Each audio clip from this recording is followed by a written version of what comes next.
नमस्कार शेतकरी मित्रांनो, मी संदीप चौधरी आमच्या मराठी कृषी संपदा या यूट्यूब चॅनलवरती आपले हार्दिक स्वागत करतो। शेतकरी मित्रांनो, आजच्या या व्हिडिओमध्ये आपण खरीप पीक विमा 2023चा जो काही पीक विमा आहे, हा उर्वरित पीक विमा किंवा याला उर्वरित 75% पीक विमा देखील म्हणता येईल, असा जो काही पीक विमा आहे हा शेतकऱ्याच्या खात्यावरती कधी जमा होणार आहे याची सविस्तर अशी माहिती आपण पाहणार आहोत।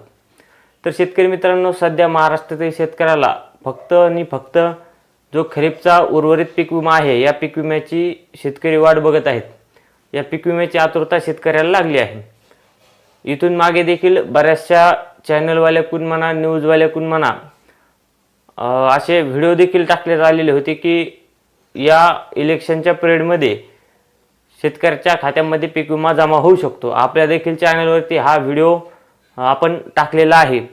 तर हा जो व्हिडिओ टाकला होता हा व्हिडिओ एक अंदाज होता, कारण शेतकरी मित्रांनो, जे इलेक्शन चालू होते या इलेक्शनमध्ये शेतकऱ्याला खुश ठेवण्यासाठी केंद्र सरकारकडून शेतकऱ्याच्या खात्यामध्ये हा पीक विमा जमा केला जाऊ शकतो अशा प्रकारचे अंदाज वर्तवले जात होते। तर शेतकरी मित्रांनो, आता जवळपास सर्व टप्प्यातील इलेक्शन हे संपुष्टात आलेले आहे। तर आता हे इलेक्शन संपुष्टात आल्यानंतर शेतकऱ्याला हा पीक विमा कधीपर्यंत मिळू शकतो याची माहिती आपण पाहणार आहोत।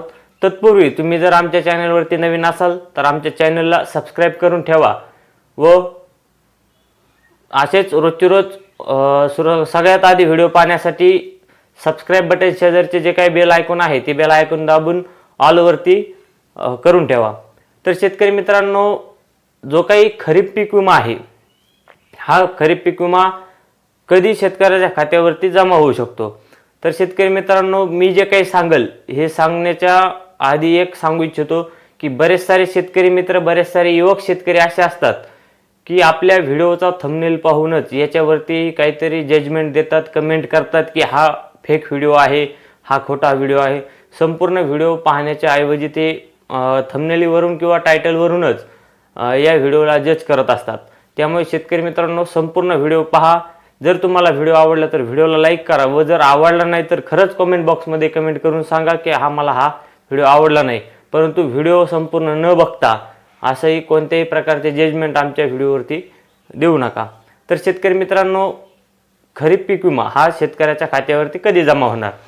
तर शेतकरी मित्रांनो, मिळालेल्या माहितीप्रमाणे जो काही उर्वरित पीक विमा आहे, म्हणजेच हा पीक विमा काही जिल्ह्यांमध्ये उर्वरित 75% पीक विमा आहे, काही जिल्ह्यांमध्ये वेगवेगळे पीक मंजूर झालेले आहे, बऱ्याच ठिकाणी सोयाबीनचं पीक विमा मंजूर झालेला आहे। त्यामध्ये आतापर्यंत बऱ्याच जिल्ह्यांमध्ये असे देखील झालेले आहे की अर्ध्या जिल्ह्यातील अर्ध्या तालुक्यांना हा पीक विमा काही वितरित देखील झालेला आहे व काही जिल्ह्याला कसलाच प्रकारे हा पीक विमा वितरित झालेला नाही। त्यामुळे शेतकरी देखील संभ्रमात आहे। आपण व्हिडिओ टाकल्यानंतर बरेच शेतकरी विचारतात की तुम्ही तर व्हिडिओ टाकता परंतु अजून आम्हाला 1 रुपयाही पीक विमा मिळालेला नाही। आता मागे आपण सांगितले होते की जालना जिल्ह्यामध्ये पीक विमा जमा होण्यास सुरुवात झालेली आहे। तर आपल्या मागच्या व्हिडिओमध्ये बऱ्याच शेतकऱ्यांनी कमेंट देखील केल्यात की हो सर, आम्हाला आमचा पीक विमा मिळालेला आहे। तर अशा प्रकारे जे काही कुठेतरी एका जिल्ह्यामध्ये ह्या पीक विम्याचे वाटप सुरू असते, सर्व जिल्ह्यामध्ये सोबत हे वाटप सुरू नसेल। परंतु आता मेन मुद्दा म्हणजेच तर शेतकऱ्याला पीक विमा कधीपासून मिळायला सुरुवात होणार? तर शेतकरी मित्रांनो, मिळालेल्या माहितीनुसार येत्या 5 जूनपासून शेतकऱ्याच्या खात्यावरती पीक विमा जमा होण्यास सुरुवात होऊ शकते। ही सुरुवात खरं तर एखाद्या वेळेस 1 जूनपासूनच शेतकऱ्याच्या खात्यावरती पीक विमा जमा होऊ शकतो, परंतु सहसा 5 जून ते 15 जूनपर्यंत पीक विमा शेतकऱ्याच्या खात्यावरती जमा केला जाईल अशी माहिती आपल्याला मिळालेली आहे। त्यामुळे शेतकऱ्याची एक ही आनंदाची बातमी आहे, कारण बऱ्याच सारा शेतकरी वर्ग हा या पीक विम्याची वाट पाहून आहे। तर शेतकरी मित्रांनो, हा व्हिडिओ तुम्हाला कसा वाटला हे आम्हाला कमेंट बॉक्समध्ये कमेंट करून नक्की कळवा। त्यासोबतच हा व्हिडिओ तुम्हाला आवडला असल्यास व्हिडिओला लाईक करा व अशाच नवनवीन माहिती पाहण्यासाठी आमच्या चॅनलला सबस्क्राईब करून ठेवा। धन्यवाद मित्रांनो।